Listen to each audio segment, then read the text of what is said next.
paz de Jesus, divino amigo e mestre, esteja conosco, nos envolvendo, nos inspirando, nos dirigindo, com muita alegria, com muita satisfação que nós estamos aqui, hoje para trabalhar mais uma vez uma das parábolas que mais gosto do Evangelho, que cada vez que leio, estudo, descubro algo novo e vou percebendo que essa parábola ela é o Evangelho dentro do Evangelho, porque ela em si condensa todos os ensinos de Jesus. Todos. Não há um ensino de Jesus que não seja possível perceber nessa parábola. Nós estamos dizendo da parábola do bom samaritano.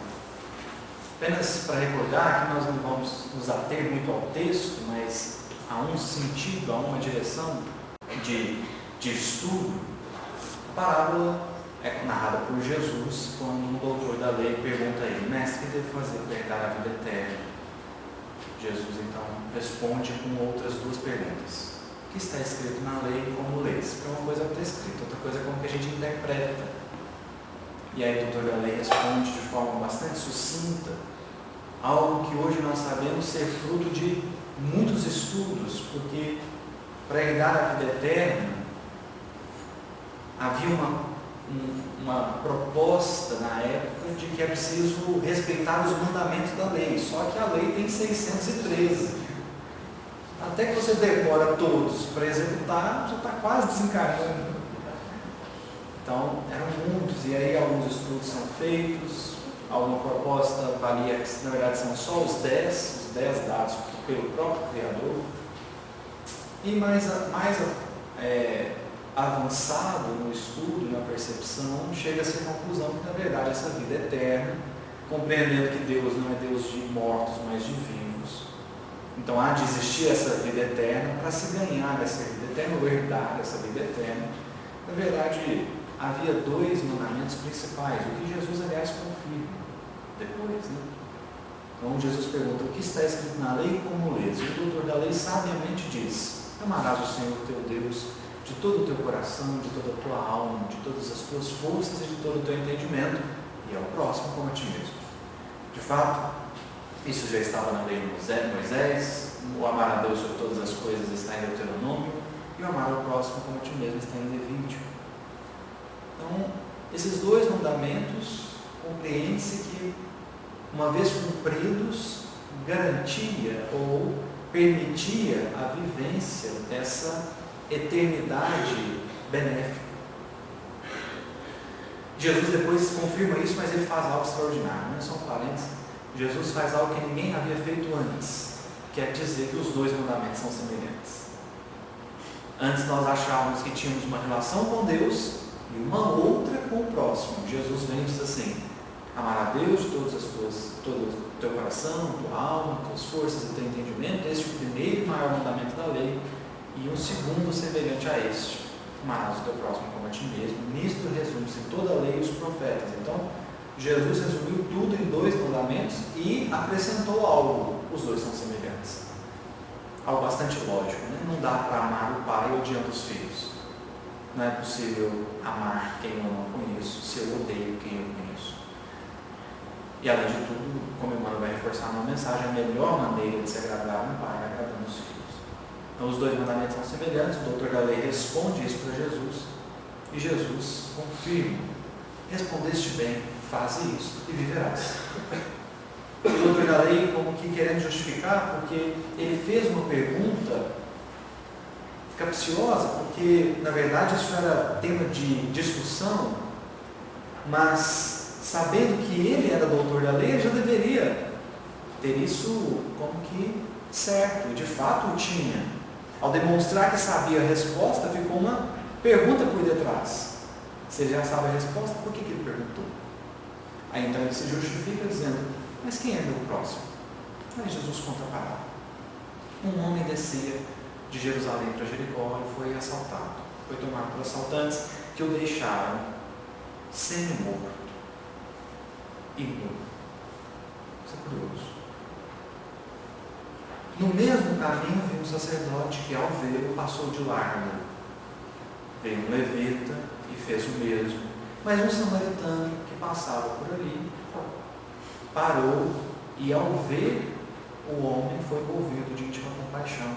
e o ajudou, passou o azeite no rim, com as ataduras, levou para uma hospedaria, pagou as despesas e garantiu que tudo mais que aquele homem precisasse, ele pagaria no seu retorno. Aí Jesus encerra perguntando: nem qual dos três te parece ter sido próximo daquele que estava caído? O doutor da lei, percebendo ali a provocação da reflexão, responde: aquele que usou de misericórdia para com ele. Jesus confirma mais uma vez: respondeste bem, faça isso e viverás. Nos chamando, portanto, ao uso da misericórdia. Mas o que nós gostaríamos de passar aqui hoje sobre essa parábola é respondendo ou refletindo sobre uma pergunta. Dentre os personagens que aparecem, quem sou eu na parábola? Há uma fala de um espírito, certa vez, me marcou muito. Ele diz assim: o Evangelho tem vida, é preciso, portanto, vivê-la. Senão, a gente passa a encarnação, a gente passa mais uma vez nas letras do Evangelho, se perdendo na forma, e esquecendo que ali há um conteúdo de vida que precisa ser aplicado, que precisa ser experienciado, sob pena de não se conhecer completamente.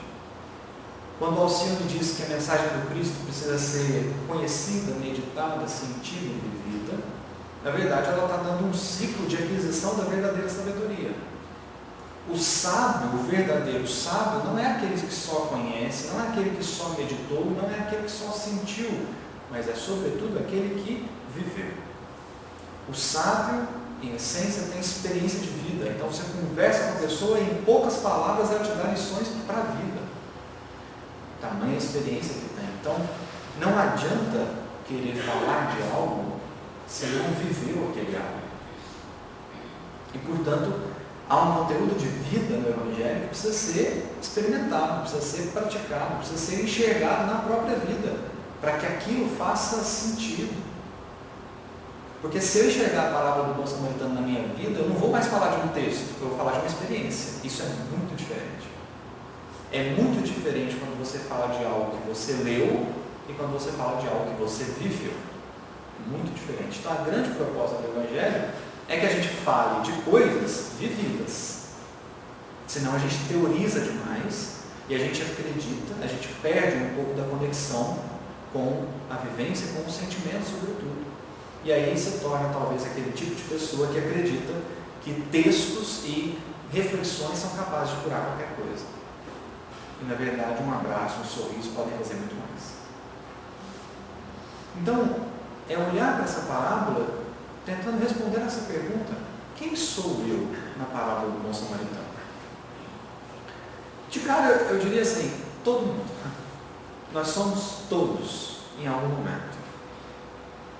Em algum momento nós experimentamos cada uma das posições. Então, queria conduzir essa reflexão percebendo como que isso já está na nossa vida, mas talvez ao tomar consciência disso, a gente possa mudar os padrões, mudar as perspectivas e, sobretudo, as condutas. Porque muitas vezes nós somos o sacerdote do evento. Muitas vezes. Mas como assim? Há uma informação muito interessante, e isso, de certa forma, não com a profundidade que alguns comentaristas trazem, mas de certa forma pode ser visto no Evangelho de Lucas, quando Lucas vai falar do pai de João Batista, ele diz assim: Zacarias era do turno de Abias. O que é isso? Nós tínhamos 24 turnos para dividir os sacerdotes do templo. Cada sacerdote pertencia a um turno. Por que 24? Porque eles iam 2 vezes por ano a Jerusalém cumprir os rituais do templo. Então, para não chamar todo mundo ao mesmo tempo, eles dividiam em 24. Aí cada um ia 2 vezes por ano. Isso dá, vamos dizer que é no final de semana, isso dá 48 semanas e tem mais 4 festas, as grandes festas judaicas, que aí sim reuniam todo mundo. Mas então, de modo geral, você tinha 24 turnos. Isso tem um fundamento lá no Antigo Testamento, mas então o sacerdote ele tinha que ir cumprir o ritual e voltar para casa depois. Isso Isso tudo era feito a pé. A pessoa deslocava da cidade dela para ir ao templo, cumprir o ritual. E por que era interessante para o sacerdote cumprir o ritual? Porque ele saía do templo com o alimento. Porque parte do ritual era dar a oferenda de alimentos, carnes, grãos, o que então fazia com que o sacerdote, ao voltar para casa, voltasse com uma certa quantidade de alimentos para a família. Então a gente imagina que quando o sacerdote sai, a família dele fica esperando ele voltar. Só que, como a gente ao longo do tempo perdeu muito a essência do sentimento e se ateve muito a um formalismo externo, há de se cumprir uma série de rituais e de rituais de purificação para que o sacerdote não só possa participar do ritual, como ele possa voltar para casa com o alimento. Então é um ritual de purificação, ele tem que fazer isso antes, então ele tem que se manter puro durante a viagem e no retorno para casa. De forma que uma das maneiras de se tornar impuro era tocar em alguém sangrando. Se você tocasse em alguém que estivesse sangrando, você ficava impuro. O que mostra, por exemplo, que a mulher hemorroísa estava completamente excluída. A mulher com fluxo de sangue, aquela mulher que ao tocar em Jesus é curada. Por que ninguém falava com ela? Porque se você falar com uma pessoa sangrando, você está puro. Se tocar, já era, então. Mas tinha outras coisas, por exemplo, se você conversasse com um não-judeu, também ficava impuro. E aí a gente percebe que Jesus constrói um cenário dos piores possíveis. Porque ao dizer que o homem assaltado, ele estava semi-morto e despido, Jesus, e agredido, né? Ele estava profundamente agredido, despido e semi-morto. Jesus retirou todos os elementos de identificação. Quem é o homem caído? Não só é um desconhecido, é alguém que não se pode conhecer. Porque não dá para reconhecer a fisionomia dele, porque ele está agredido. Possivelmente com o rosto inchado, sangrando. Não dá para ver quem ele é pela cultura, porque não temos as roupas. Ele está despido. Não dá para reconhecer pela maneira de se vestir. E, talvez, o jeito mais fácil de reconhecer a nacionalidade de alguém é conversando com ela, mas ele está sendo morto. Então, tem gente que ao me ouvir já fala assim, mineiro. Fala do sotaque. Mas se eu tiver semi-morto, a pessoa vai olhar, ela pode até arriscar, falar, acho que é brasileiro. De onde? Não sei. Deve ser daqueles lá, não sei de onde. Então, Jesus retirou todos os elementos de identificação. O sacerdote e o levita, porque o levita também participava com os sacerdotes do ritual do templo, só que o levita tinha uma cota menor do que o sacerdote, poderia levar um tanto menos, mas também era obrigado a cumprir os rituais de purificação. O sacerdote e o levita, quando eles passam de largo, eles estão só protegendo a família deles. Porque o problema não era nem ele saber que estava impuro, era alguém ver que ele estava impuro. Então era profundamente arriscado ele parar para ajudar. Porque se ele para, não só ele sabendo que ia ficar impuro, mas alguém vendo, daria um problemão. A família que está esperando ia ficar esperando eternamente. Porque ele não chegaria com o suprimento. E aí eu fico pensando que por muito menos a gente faz isso. Mas por muito menos mesmo. A gente troca de lado de calçada, a gente sobe o vidro do carro. Por muito menos. Então, é preciso perceber a quantidade de vezes que nós somos chamados a ser o samaritano da parábola, a gente escolhe ser o sacerdote ou levita. O sacerdote ou levita que muitas vezes a gente lê e fala assim, nossa, que absurdo. Olha que trocou de lado. Perceber que às vezes somos os sacerdotes, os levitas, às vezes somos os samaritanos. Sobretudo naquelas situações em que a gente se permite ser impulsionado pelo bem. Até chegar ao extremo de uma situação em que você executa, depois pensa o perigo que você correu. Assim, nossa, se eu tivesse parado para pensar, não tinha feito. Talvez sejam as situações de mais conexão com o alto, que são aquelas que a gente simplesmente vai. É como Emmanuel tem uma mensagem chamada Nas Crises de Direção, ele diz assim, ele termina a mensagem com essa frase: a criatura dirige, mas Deus guia. Porque é Deus que vai dando os caminhos. Né? Então, quando a gente aceita esse caminho, a gente é movido pelo Criador, a fonte primária do bem. E ali, então, nessas situações, somos os samaritanos, o que é bem bacana. Eu gosto muito de pensar assim, que as maiores e mais impactantes ações no bem que eu já experimentei foram aquelas sem hora marcada. Porque o bem com hora marcada é bom, ele ajuda, ele é ordenado, organizado, ele é importante, ele é necessário até. O bem que a gente faz sem hora marcada, esse é extraordinário. Porque esse deixa a gente perceber a presença de Deus ali, por mais que a gente não saiba explicar.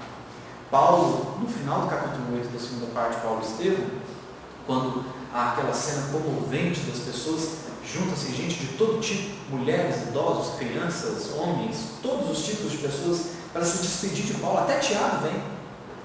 Tiago, que foi um desafeto de Paulo durante quase a encarnação inteira. Até Tiago vem. Aí o Lucas fala assim, nossa Paulo, eu quero escrever sobre isso. Aí Paulo fala assim, não vai escrever sobre isso aqui. Você vai escrever sobre os erros que eu cometi. Porque essas pessoas que estão me buscando aqui, elas não estão me buscando, elas estão buscando Jesus, embora elas mesmas não saibam. Então, o samaritano é aquele que se percebe a condição de instrumento. Agora, você já viu caneta pedir direito autoral da história que é escrita por ela? Na condição de instrumento, ela escreve, cumpre o seu papel, e o direito autoral é do escritor. Então, o autor da obra é Deus. E nós, pelo livre-arbítrio, não é suprimindo o livre-arbítrio, é pelo livre-arbítrio nós escolhemos ser instrumentos dele. Aí é extraordinário. Porque aí é o bem pelo bem. Aí é quando o bem é um fim em si mesmo, ou nas palavras de Emmanuel, é descobrir o prazer de servir. Isso é ser o samaritano.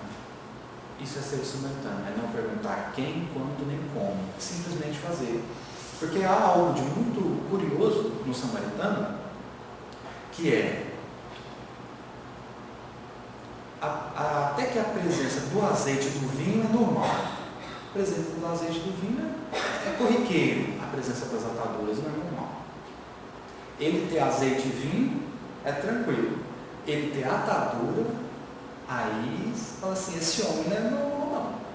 Isso aí não é qualquer um não, porque ele saiu de casa preparado para atender alguém sem saber se encontraria alguém. Mas talvez justamente por estar preparado e disposto, disponível para ajudar, foi ele um instrumento, embora o sacerdote ou o levita tivessem talvez mais conhecimento. Mas foi o samaritano que, reunindo o que podia, reunindo o que tinha. Ele não tinha talvez meios bons e meios adequados para conduzir uma pessoa que foi agredida, talvez ele não tivesse as melhores medicações, talvez ele não tivesse os melhores meios, mas ele usou o que ele tinha e fez o que precisou fazer. Mas também nós somos os samaritanos. Muitas vezes, embora nós ainda estejamos vacilantes, como que perambulando, né? A maneira do povo hebreu no deserto, dando voltas em círculos, mas nós estamos ainda, apesar disso, né? Nós estamos em condição de ser esses instrumentos de Deus. Talvez é pouco notado, é que tem outros personagens na palavra. Tem outros personagens na palavra. Como, por exemplo, o próprio assaltado. O próprio homem caído. E isso é desafiador. Isso é desafiador. Emmanuel tem uma mensagem chamada A Cortina do Eu, no livro Fonte Viva, e ele diz assim, quando nós somos aqueles que devem doar, fazemos com alegria, mas temos dificuldade de pedir ajuda. Porque quando eu sou samaritano, o mais desafiador, eu ainda consigo encontrar alegria. Mas muitas vezes, quando eu sou homem caído, e vem um samaritano, vem um estrangeiro me ajudar, nem sempre eu tenho essa humildade de receber a ajuda. Porque existe também caridade em aceitar a caridade. É uma caridade com quem está fazendo. Você permitir que o outro seja útil, que o outro te ajude, que o outro te impulsione, isso também é bom para ele. Então, não se trata de adotar uma posição covarde e uma posição como que inerte, que só espera receber, mas adotar uma posição sensata de quem já sabe que tem hora de dar, e tem hora de receber, tem hora de ensinar e tem hora de aprender. Somos o homem caído muitas vezes, somos aquele que precisa de ajuda, e a grande questão talvez seja quando nós precisamos de ajuda naquela área que a gente quer ser bom. É quando eu preciso reconhecer que, embora eu queira ser bom naquela área, eu ainda não sei tudo, ou eu ainda não sou capaz de tudo, e aí eu preciso pedir ajuda.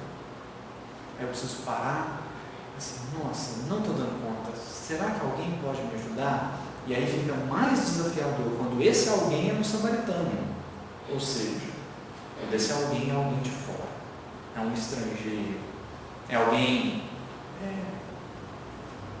que não deveria saber mais que eu, mas ele sabe. Somos esse homem caído muitas vezes. E aí é interessante porque ao final, quando Jesus conta a parábola sobre a pergunta, quem é meu próximo? Então eu quero saber quem é o meu próximo.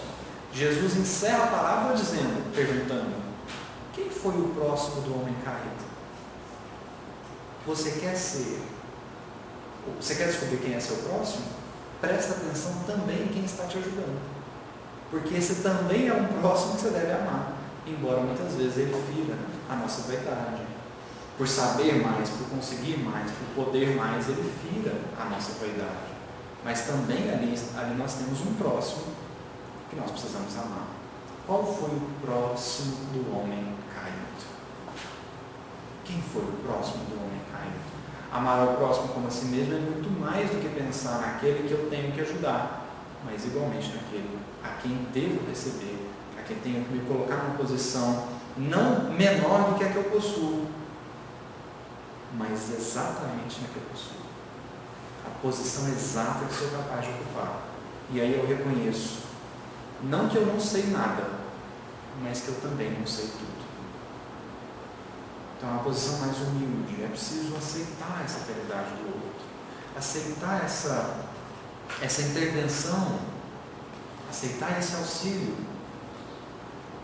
não importando de quem venha, não importando de quem venha.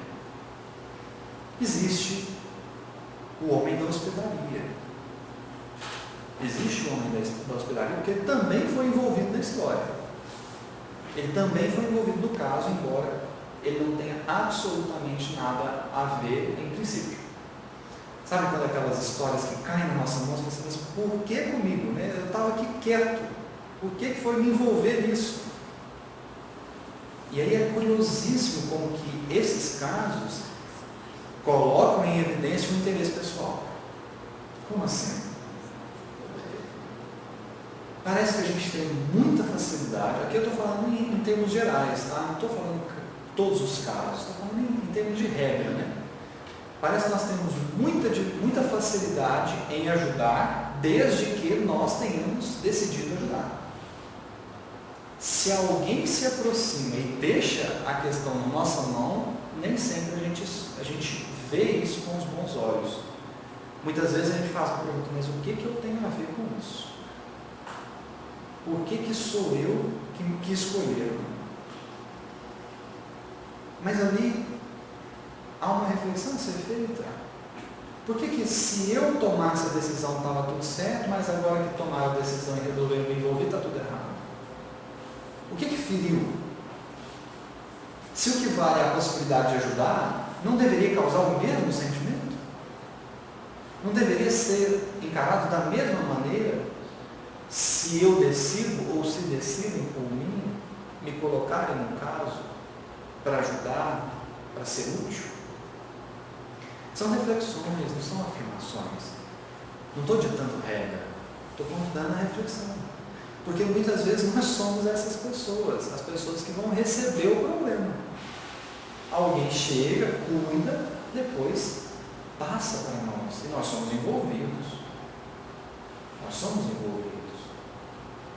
Uma situação difícil, desafiadora, que nos convida, entre tantas outras coisas, esse trabalhar dentro de si, para perceber que vale vencer um interesse pessoal ferido, ou um orgulho ferido, para alcançar um êxito mais sublime, para alcançar uma finalidade mais justa. Assim, poxa, eu não queria estar envolvido nisso, mas agora que eu estou, deixa eu ver o que eu posso fazer.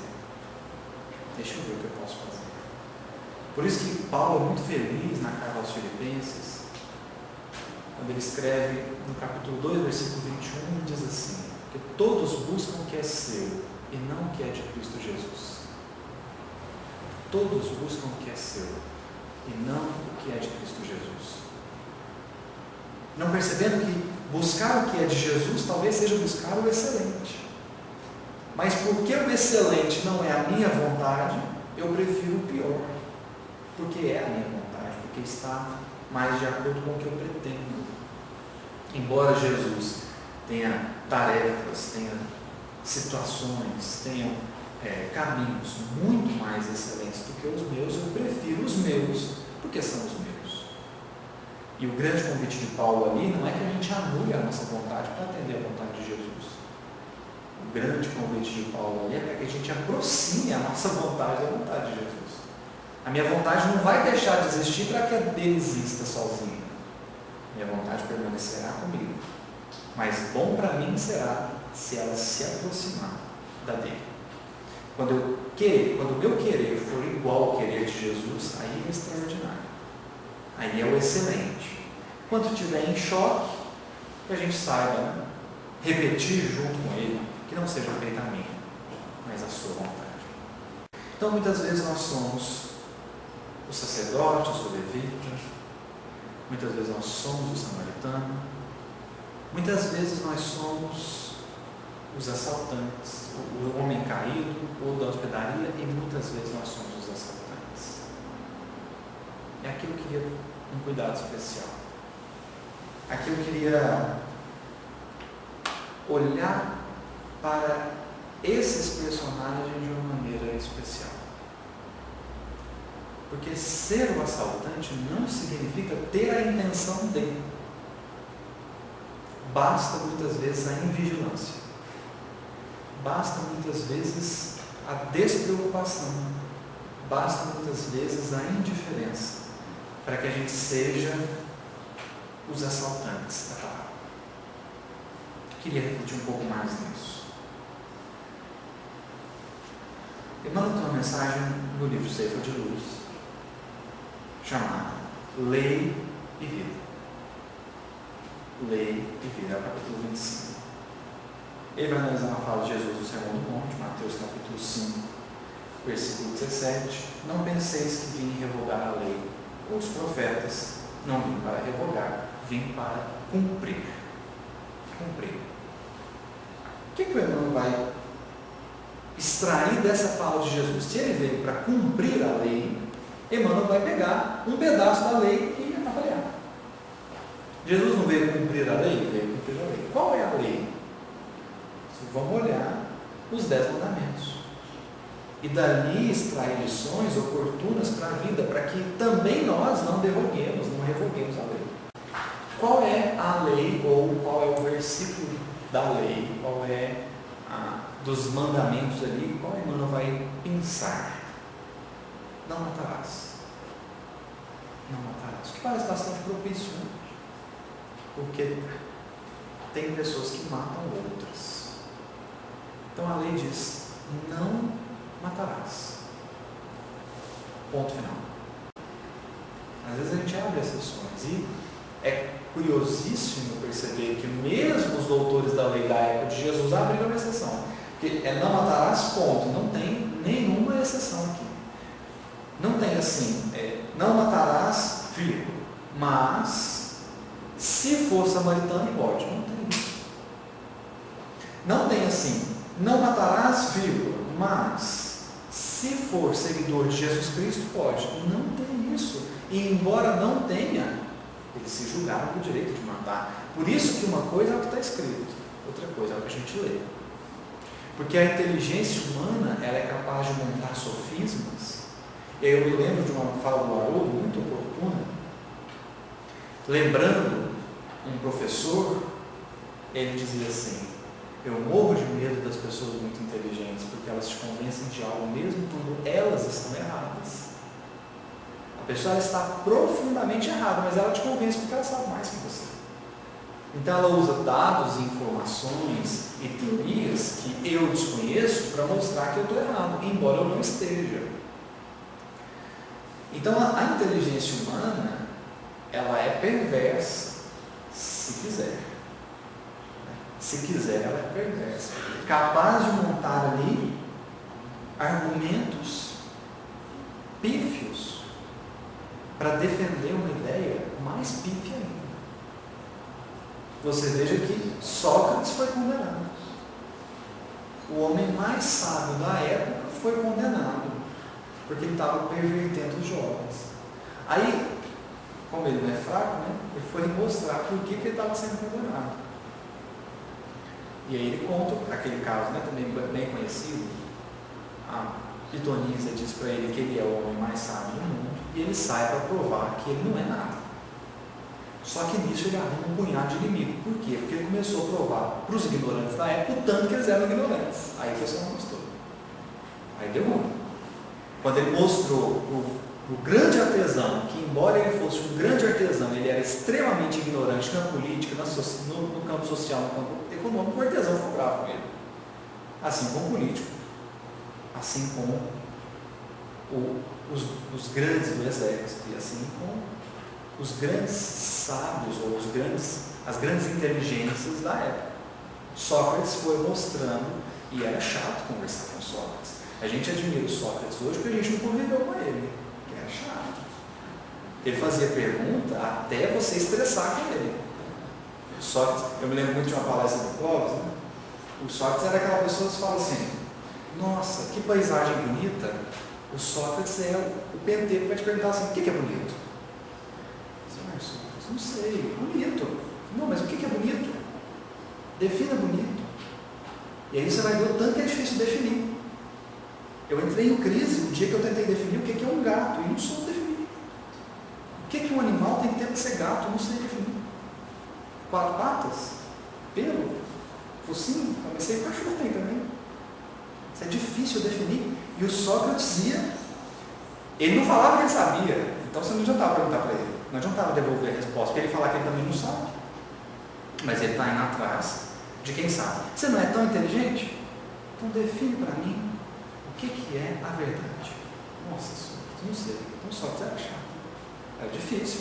Ele ia te mostrando, só perguntando, até você esgotar. Você não sei, também não sei nada. Eu falei, então tá vendo? Você também é ignorante. Só que tem uma diferença entre mim e você. Eu sei que eu sou ignorante. Você acabou de descobrir. Você acabou de descobrir. Então a inteligência humana, ela é capaz de construir argumentos rebuscados que provam que a mentira é verdade, sem perceber que a prova é que está errada. Não é a mentira que é a verdade, é a prova que está errada. Por exemplo, por muitos anos, séculos até, admitiu-se uma teoria de Newton e foi entrando num conflito, por causa que não dava para conciliar a teoria de Newton com o que estava sendo observado. Ninguém foi capaz de pensar que o Newton estava errado. Teve um que pensou. Einstein. Quando ele cogitou, falou assim: será que o Newton não está errado? Então ele pensou na teoria e deslanchou e mostrou que a teoria do Newton, embora seja muito boa, ela não é verdadeira em todos os casos. Aí ele elaborou uma teoria melhor. Aí ele trouxe uma teoria melhor. Mas precisou pensar uma coisinha: será que o Newton não está errado? E a gente tem muita dificuldade, Então a inteligência humana vai se servindo dos elementos, dos instrumentos, dos conhecimentos Às vezes, para estagnar. Às vezes, para permanecer no mesmo lugar. Então, Saulo era uma grande inteligência da lei judaica e ele usou todos os argumentos da lei que ele podia para mostrar que ele podia matar o Estevão, sem com isso ferir os mandamentos, embora o não matarás não comportasse exceções. Não matarás, diz a lei. O texto não se refere unicamente, diz Emmanuel, à vida dos semelhantes. Porque não matarás, não é. Então, não pode assassinar, né, os outros. Não pode tirar a vida. Mas o não matarás é mais amplo. Porque o não matarás comporta não só a vida humana. Não só a vida humana. Não matarás. Só que o que Emmanuel vai apontar aqui é algo ainda mais espiritual. É quando você mata o outro sem tirar a existência física. Ele continua existindo, mas agora ele está um pouquinho mais morto. Como assim? O que o não matarás diz? Não frustrarás as tarefas dos outros, porque as supões inadequadas. De vez que toda tarefa promove quem a executa, sempre que nobremente cumprida. Sabe, quando alguém olha para uma pessoa e fala assim, nossa, mas esse aí podia parar de cantar. Por que ele podia parar de cantar? Porque eu não gosto da música dele. Porque a música dele é horrorosa. Mas não parou para pensar que se aquele cantor não estivesse na música, ele poderia estar fazendo coisa muito pior. Então, que bom que ele está ali. E às vezes nós emitimos palavras e executamos ações de desestímulo tão somente porque não nos agrada a tarefa do outro ou a maneira pela qual ela é executada, sem perceber que pode existir um grande benefício para ele e para muitos outros em executando aquela tarefa. Embora eu não concorde, embora eu ache ruim, é preciso ponderar com mais imparcialidade se não é melhor para ele estar ali do que estar em outros locais. Isso também faz parte do não matarás. Nesse momento também eu posso ser o assaltante da parábola. E aí precisará vir um samaritano para acolher aquela pessoa, porque eu agrido ela e vou embora. E é como se diz, né? Quem bate esquece, quem apanha não. E aí aquela pessoa vai precisar de alguém, porque eu não fui capaz. E aí o mundo prossegue. Não dilapidarás a esperança de ninguém, porquanto a felicidade no fundo não é a mesma na experiência de cada um. O não matarás, portanto, está nos convidando a um movimento urgente, eu diria, que é o movimento de sair de si mesmo. É para além de se colocar no lugar do outro, porque muitas vezes a gente não consegue se colocar no lugar do outro sem sair da gente mesmo, porque a gente continua avaliando com os nossos olhos. É preciso deixar os outros serem quem são. Serem quem são. Deixa ele seguir a vida dele. Então não dilapidarás a esperança de ninguém, porquanto a felicidade, no fundo, não é a mesma na experiência comum, na experiência de cada um. Não dá para dizer que alguém está sofrendo porque eu estaria sofrendo no lugar daquela pessoa. Talvez ele não está. Talvez ele não está. Eu me lembro conversando com uma amiga, falei assim, nossa, eu fico extremamente incomodado por uma determinada situação, porque eu vejo a pessoa renunciando tanta coisa. Aí ela fez uma pergunta básica, né? Você já parou para pensar que para ela pode ser um motivo de alegria a renúncia? Eu falei, nossa, não, eu estava tão preso em mim, eu estava olhando a situação tanto pelos meus olhos, que eu não percebi que talvez para ela possa ser uma felicidade, embora para mim não fosse. Não destruirás a coragem daqueles que sonham ou trabalham em teu caminho, considerando que de criatura para criatura difere a face do êxito. Então a pessoa chega cheia de planos e fala assim, não, isso nem vai dar certo, não. Melhor você adequar esses planos seus, porque isso aí, você está muito ambicioso. Não deixa a pessoa seguir. Tem coisa que nós precisamos deixar a vida ensinar. Tem coisa que a gente precisa deixar a vida ensinar. E aí prossegue, irmão. Não aniquilarás com inutilidades o tempo de teus irmãos. Olha, não aniquilarás com inutilidades o tempo dos outros. Quantas vezes a gente ocupa os outros com inutilidade? Porque veja, uma coisa é, eu estou precisando mesmo da ajuda, não é outra coisa, né? Agora, quantas vezes a gente mata o tempo do outro e o nosso com inutilidades? Porque, aí vai dizer, irmão, porque toda hora é agente sagrado nos valores da criação.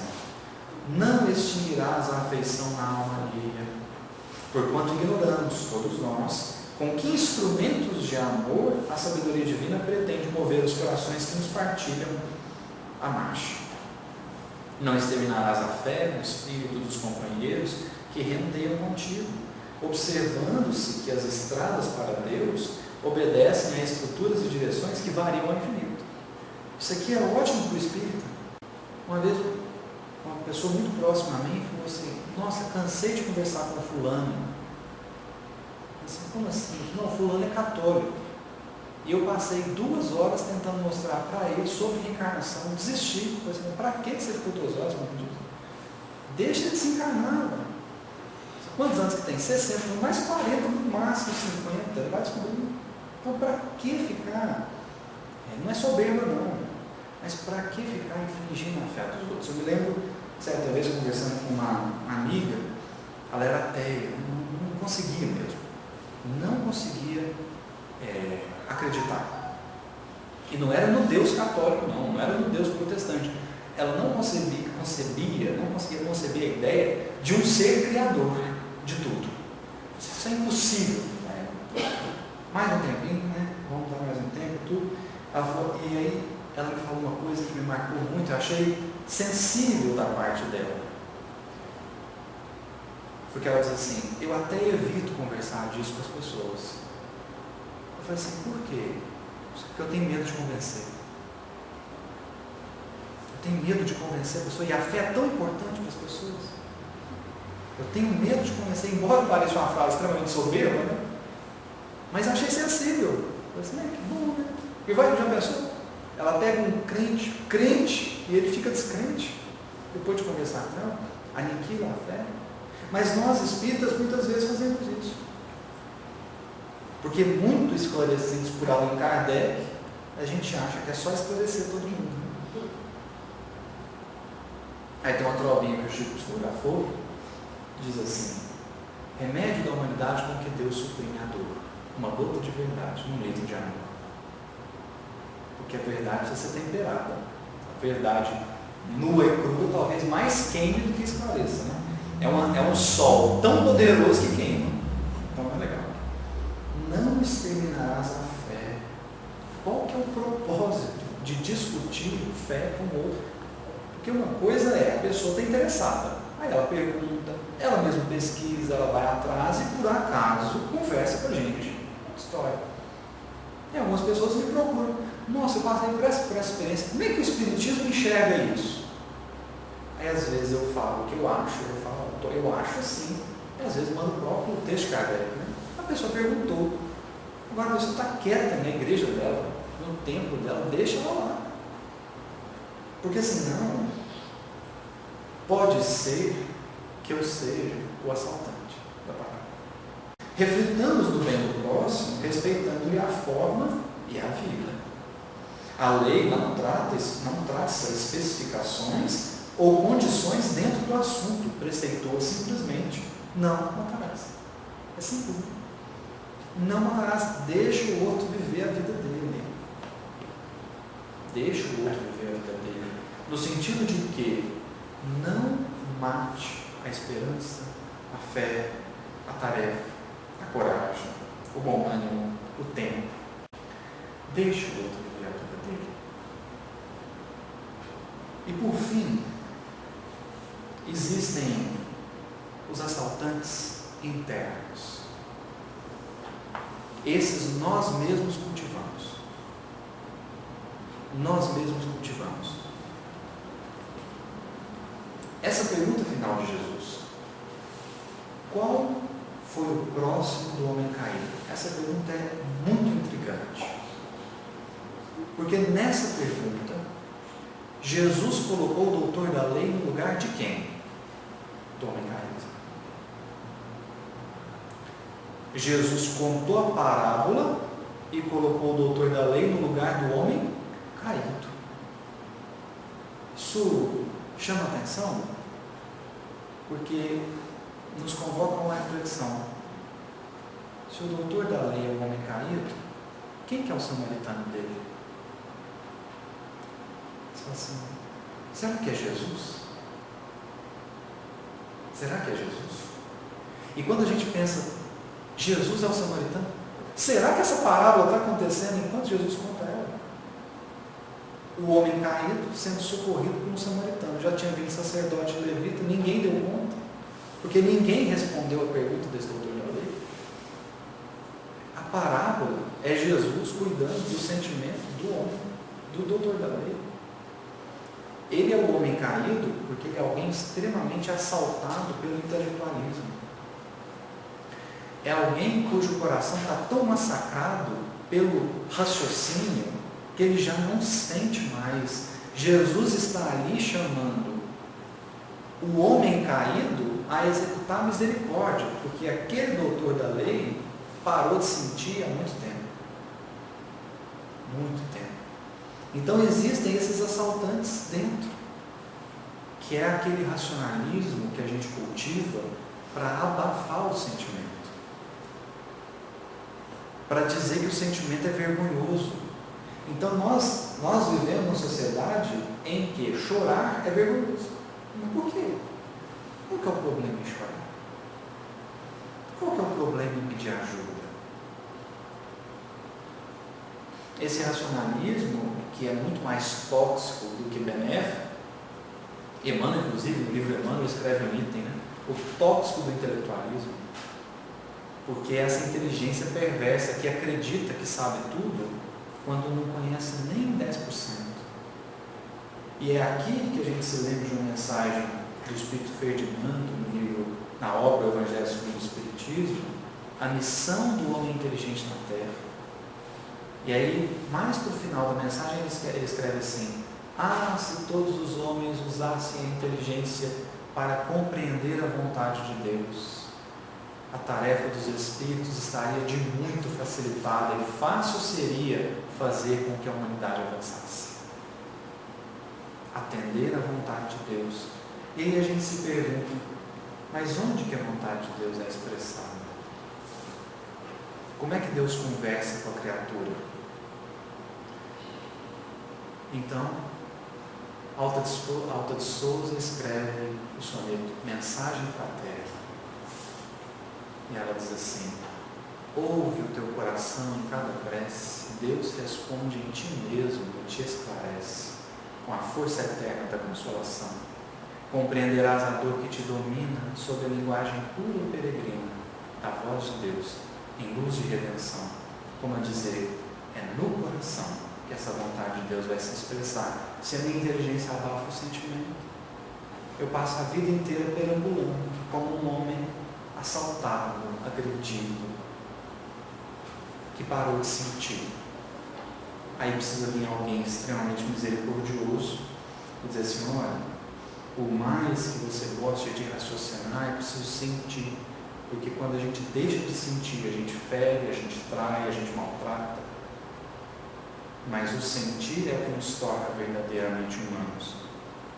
É o sentir que diferencia o ser humano de um animal, de uma máquina. Os potenciais racionais até uma máquina pode fazer, mas os do coração não. Então, se muitas vezes existem assaltantes fora e muitas vezes nós somos esses assaltantes, é preciso lembrar que vezes sem esses assaltantes estão dentro, trucidando o sentimento como se fosse algo vergonhoso. E talvez a grande necessidade nossa fosse de compreender o sentimento Então, não é achar ruim por estar sentindo de tal ou qual forma, mas perceber, por que eu estou sentindo assim? Por que está sendo dessa forma? Por que eu fiquei incomodado? Por que eu estou com raiva? Por que isso me magoou? Ao invés de simplesmente fazer de conta que a mágoa não existe, que a raiva nunca veio, que a inveja não faz parte. Mas compreender o sentimento, porque isso ensina a parábola do joio e do trigo. Quando Jesus diz assim, que o Senhor, ao ser perguntado pelos servos, Senhor, quer que a gente arranque o joio? Aí o Senhor fala assim, não, deixa eles crescerem juntos, para que ao arrancar o joio, não desenraizem também o trigo. Deixa crescer junto. Então, é preciso deixar o sentimento fluir. Não é arrancar a inveja, é entender a inveja, para educá-la, para transformá-la. Não é arrancar o egoísmo, é entender o egoísmo. Porque a precipitação do arrancar, do ignorar, do abafar, é cultivar o assaltante dentro. Aí talvez a gente vai ficar como o doutor da lei, pensando muito e sentindo pouco. Eu agradeço a sua atenção, a sua paciência, que Jesus nos abençoe. Agora sim.